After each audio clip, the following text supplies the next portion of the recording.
Saudações a vocês que me acompanham neste canal, sejam todos bem-vindos e eu vou tratar hoje de um assunto que é inédito aqui para mim. Falarei do último episódio de Game of Thrones e do sentido que a saga parece ter, pelo menos a meus olhos. O último episódio foi visto com grande insatisfação, ou mesmo uma certa prevenção que me parece às vezes injustificada por muitas pessoas. Houve muita reclamação, especialmente no Twitter, muita gente dizendo: eu assisti há 8, 9 anos de série para isso. E, evidentemente, eu vou dar aqui uma opinião que discorda de muitas dessas pessoas. Você não precisa me odiar por causa disso, odeie-me por outros motivos, se for o caso, mas não por causa disso. É necessário que nós tratemos a discordância com maturidade. Então eu vou aqui mostrar minha discordância face a muitas pessoas que estão dizendo que o último capítulo foi ruim, e pretendo dar alguns argumentos nesse sentido que me parecem válidos. É a minha opinião, você não precisa concordar com ela. E quase desnecessário dizer, para comentar o último capítulo e o sentido geral da saga, a meu ver, haverá muitos spoilers, haverá uma enxurrada de spoilers. É inevitável incorrer neles, cair neles. Muito bem. Por que é que o último episódio de Game of Thrones me pareceu muito interessante, muito bom?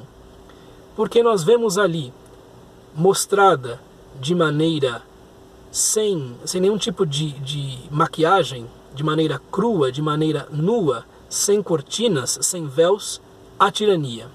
E nós vemos algo que já foi notado por diversos observadores da história, e há até muitas frases que ilustram isso de maneira muito clara, que o poder corrompe e que o poder absoluto corrompe absolutamente, como dizia Lord Acton lá no século XIX. Então Daenerys tem à sua disposição ainda um dos dragões. No episódio anterior, penúltimo, ela passa fogo em quase toda a cidade de Porto Real, não poupa inocentes, mata mulheres, crianças, pessoas desarmadas, soldados já rendidos, simplesmente tomada de uma loucura do poder, que é característica da sua própria família, e com isso ela espera construir um novo mundo, tornar em ruínas esse mundo que ela supõe ruim, cruel, degenerado, e construir um novo mundo. E nas falas que ela tem, nos diálogos de que ela participa no último episódio, ela demonstra uma total falta de noção a respeito da enormidade do que tinha feito. Ela está absolutamente convencida da sua própria bondade e da necessidade da sua missão, o que é apavorante. Uma pessoa que tem à sua disposição um poder imenso, incontrolável, simbolizado pelo dragão que sobrou, Drogon, que absolutamente não tem autocrítica e que não ouve os seus conselheiros, né? Passou fogo no Lord Varys no episódio anterior, por traição, evidentemente, e também deixou de ouvir Tyrion, que pretendia obter uma capitulação rápida de King's Landing. Simplesmente não ouviu a voz da razão representada pelos seus conselheiros, especialmente Tyrion, e passou fogo em tudo para mostrar o seu poder. E falando aos Dothraki que sobraram e aos Imaculados que sobraram, e ficamos impressionados com a quantidade de soldados que sobraram, tendo em vista que em nenhum momento pareciam tão numerosos, ela diz que está se abrindo ali um novo mundo, um mundo mais feliz, um mundo em que não há sofrimentos, não há tiranos, não percebendo que ela mesma era tirana. Então nós temos aí algo paradoxal. Aquela que quer acabar com todas as tiranias se torna a pior das tiranas, porque tem à sua disposição um poder sobre-humano, um poder além do humano, que vem com a sua proximidade com o seu último dragão.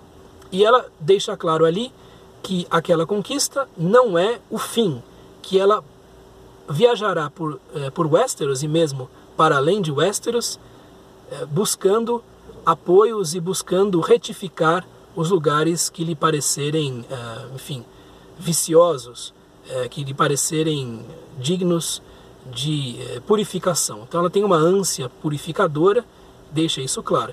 E Tyrion aparece ali, depois de ter ido ver os cadáveres dos seus irmãos, ele chora muito, uma bela cena, né? Os irmãos que tiveram um fim como mais ou menos de Antônio e Cleópatra, um fim algo shakespeariano.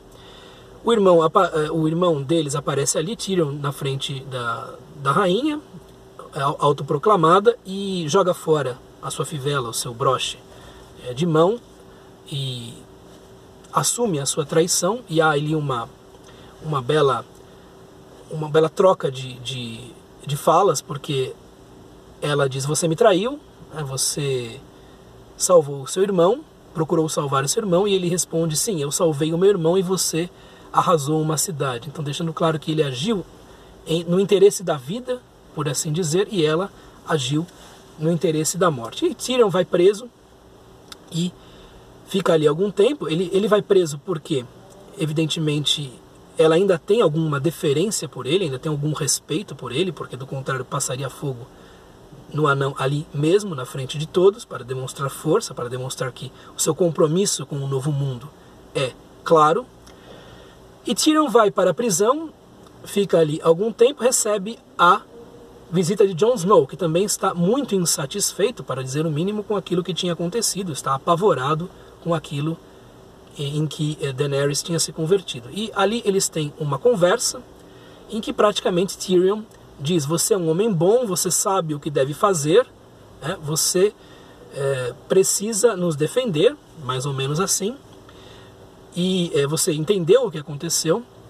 E há algo interessante ali, porque Jon Snow diz: o amor é o fim do dever, ou o dever é o fim do amor. Há uma reversibilidade dos termos, né? Então, se você age por amor, você vai contra o seu dever; se você age por dever, você vai contra o seu amor. E o próprio Tyrion gosta muito dessa afirmação, desse ditado, desse aforismo. Pergunta de onde vem, é uma coisa da guarda noturna ali perto da muralha. Mas na verdade, se nós refletirmos bem, o dever nada é do que um amor de tipo superior. O dever se baseia num amor por uma espécie de bem geral, por uma espécie de bem maior do que o próprio amor egoisticamente concebido. E Jon Snow sai dali, vai até Daenerys e a assassina, a apunhala, enquanto lhe dá um beijo, né? Daenerys morre, e o dragão aparece e bota fogo não em Jon Snow, talvez porque fosse um Targaryen, e bota fogo no trono de ferro e põe fogo em outras partes do palácio. Jon Snow é preso, e nós temos aí um salto na história de talvez algumas semanas. Nós já vemos Tyrion na frente de uma espécie de assembleia de nobres de Westeros, aqueles que tinham sobrado das grandes casas e que ainda tinham os seus potestados, as suas propriedades. E diante do Verme Cinzento, do Grey Worm, vão decidir o que fazer tanto com Tyrion quanto com Jon Snow. E Grey Worm está muito tomado de animosidade, de um sentimento de vingança, quer matar a ambos, mas ainda assim ouve os nobres, ouve o que os nobres têm a dizer. E Tyrion vai apelar ao bom senso dos nobres e do próprio Verme Cinzento, que tem as armas, que tem os meios de matar todo mundo se quisesse.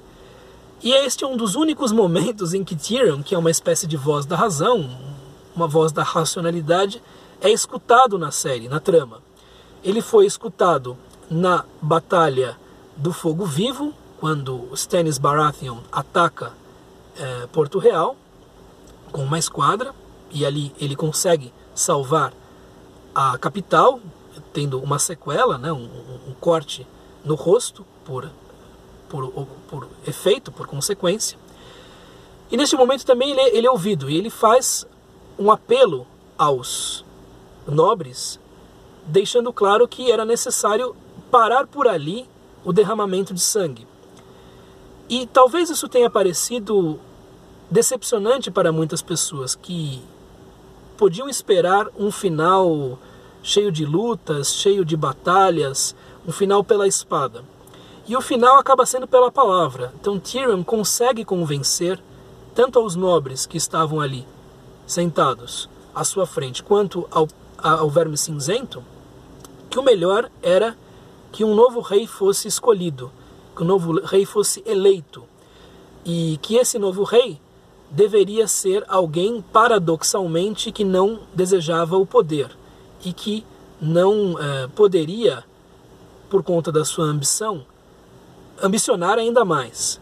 E o escolhido por ele é Bran, que ele chama Bran the Broken, Bran Stark, aquele que tinha se tornado aleijado, dizendo que o que tornava Bran particularmente recomendável para o cargo era o fato de que havia uma história bonita por trás daquela figura. E fazendo uso da palavra, ele convence os nobres de Westeros e também ao Verme Cinzento, e essa é a decisão tomada. Então vejam que coisa curiosa, e isso me parece muito interessante. Depois de que Westeros caiu num abismo de sangue e de fogo e de fúria, há esta cena que é uma deliberação, que é um debate, que é uma troca de pontos de vista, em que o ponto de vista de Tyrion, que é um homem particularmente racional, que quase nunca é escutado, finalmente se faz notar, finalmente prevalece. E pela palavra se resolve um problema que até então parecia insolúvel. Isto me lembra, por exemplo, o fim de algumas obras famosas.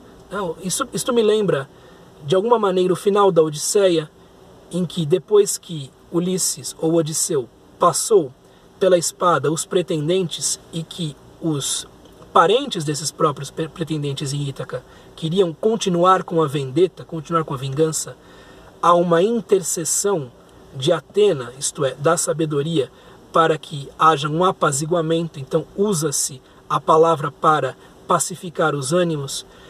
Lembra-me também o final da Oresteia, trilogia trágica de Ésquilo, nas Eumênides, em que também Atena aparece para livrar Orestes do assédio das Eumênides, isto é, das Eríneas, que o atormentavam, e constitui um tribunal em Atenas, constitui uma instituição em Atenas que vai lidar com os crimes dentro da família, o Areópago.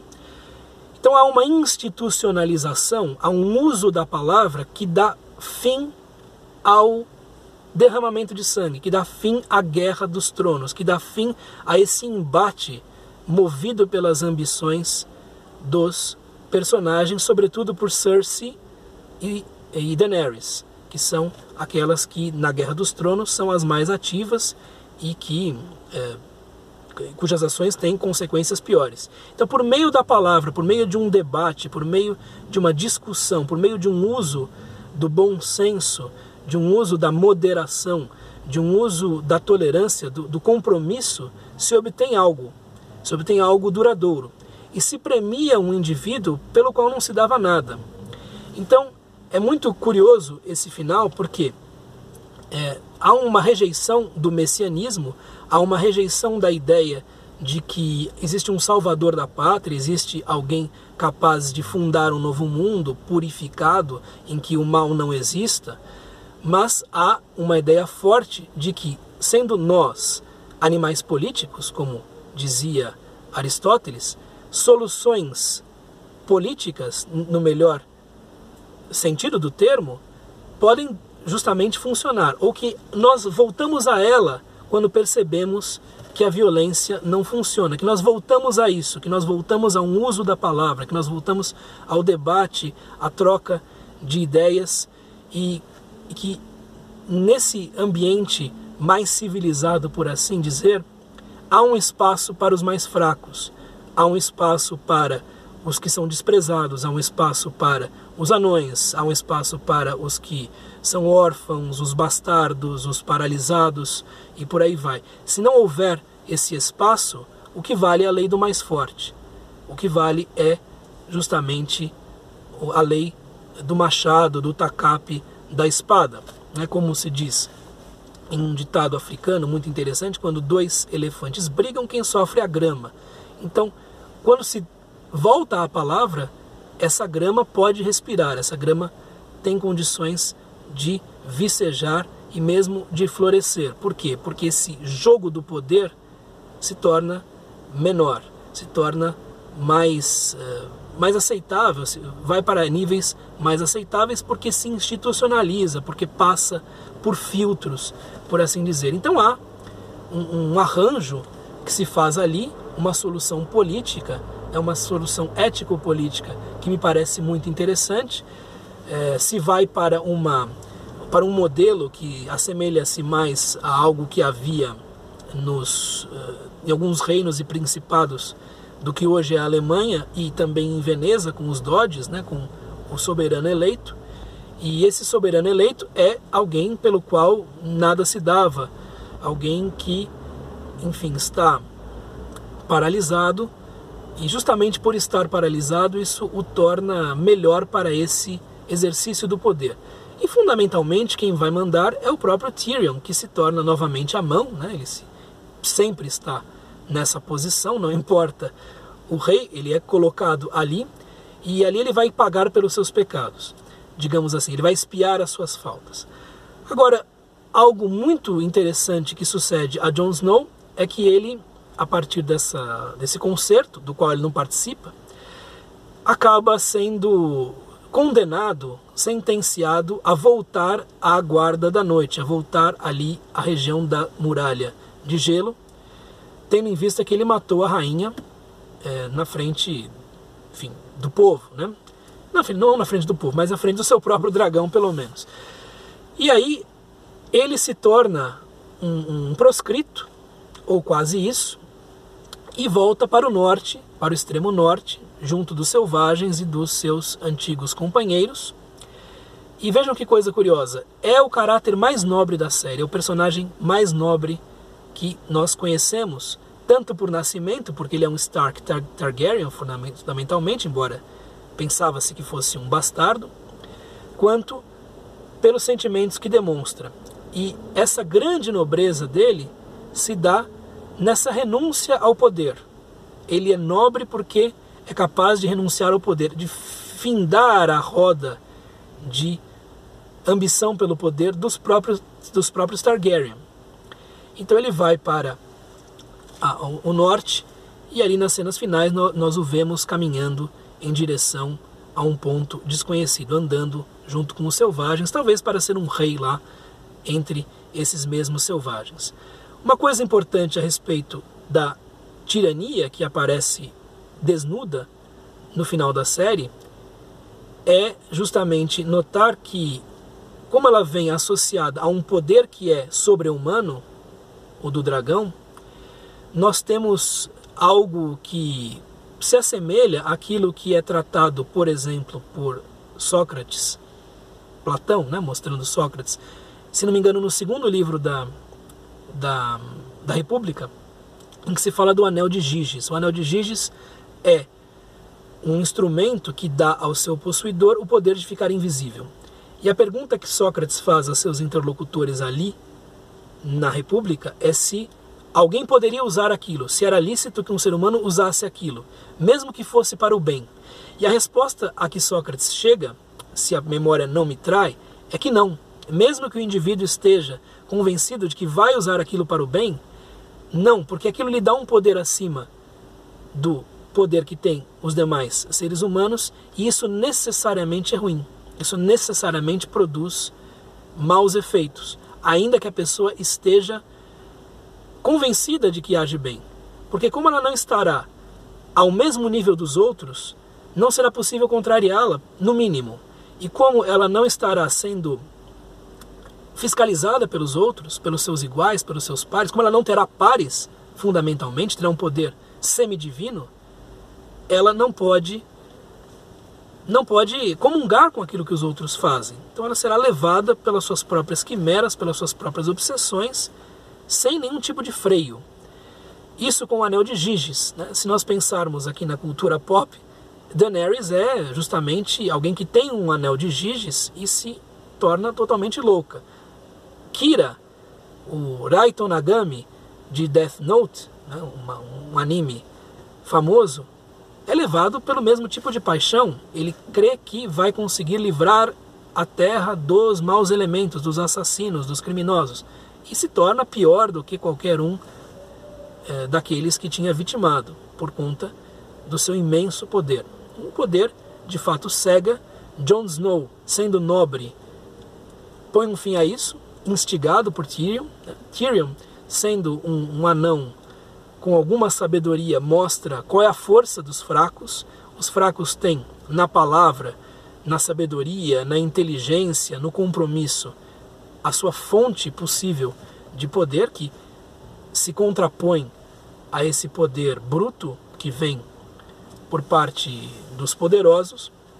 E a série termina justamente premiando a nobreza. A nobreza de Ned Stark finalmente triunfa, com a casa Stark estando no mais alto poder, nos mais altos postos, com Bran reinando em King's Landing e com o norte se tornando independente, com Sansa por rainha. Cena final mostra os três irmãos, né?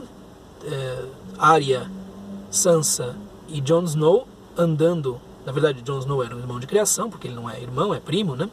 Andando com um plano por trás, e é muito bonita porque mostra os destinos que passam a divergir a partir daquele ponto.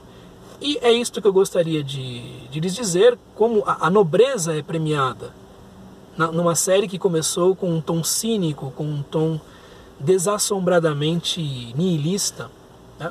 Uma série que parecia algo profundamente cáustico, como ela termina com um grande encômio, um grande elogio a virtudes como a moderação e ao hábito do compromisso, a possibilidade de entrarmos em acordo depois que tudo é destruído. Infelizmente, para que nós cheguemos a essas conclusões, muitas vezes é necessário que tudo se destrua, tudo seja arrasado.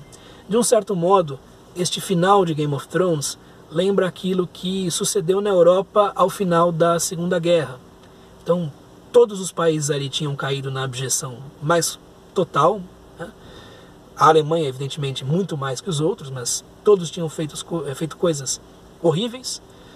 E depois daquela destruição toda, os países da Europa Ocidental se sentam, pessoas sensatas começam a conversar e há uma superação de velhas diferenças, pessoas que talvez fossem vistas como sem graça, mas que eram sensatas, moderadas, começam a dar as cartas ali, Adenauer, né, o De Gasperi, enfim, o próprio De Gaulle, Jean Monnet na França, e há um compromisso possível. Então, gostei muito do final de Game of Thrones, entendo aqueles que divergem de mim, que gostariam de ver algo mais espetacular, mas, e aqui é o que eu gostaria de insistir, o vídeo está ficando longo, mas vamos lá. Sendo Game of Thrones literatura, fundamentalmente, e boa literatura, talvez grande literatura, não sei porque não li os textos, os livros, a literatura sempre afirma a inescapabilidade ou a incontornabilidade do que é humano. Ela sempre afirma o ser humano, ela sempre diz, o ser humano diante do que é inumano mostra a sua grandeza humana. O ser humano, quando tenta não ser humano, para ser super-humano, se torna pior do que é. Então, essa afirmação do que é humano, por meio dos que são fracos, dos que são defeituosos, se dá porque justamente essas pessoas percebem de maneira muito clara os próprios limites. Percebem de maneira muito mais imediata que a vida não lhes sorri. E por isso, elas acabam sendo expostas a um tipo de sabedoria, por assim dizer, mais cedo que os outros. Então elas têm algo de precioso nelas. Então é uma grande exaltação da nobreza possível ao ser humano, do compromisso possível dentro de certas circunstâncias. E não uma crônica de fogo e sangue apenas. Então gostei muito deste episódio. Espero que estas palavras que eu lhes deixe não sejam muito chatas e que você seja levado a pensar, porque me parece que é aquilo que o episódio quis fazer, nos levar a pensar, sendo imprevisível. Eis o que eu tinha a lhes dizer. Até o próximo vídeo. Tchau!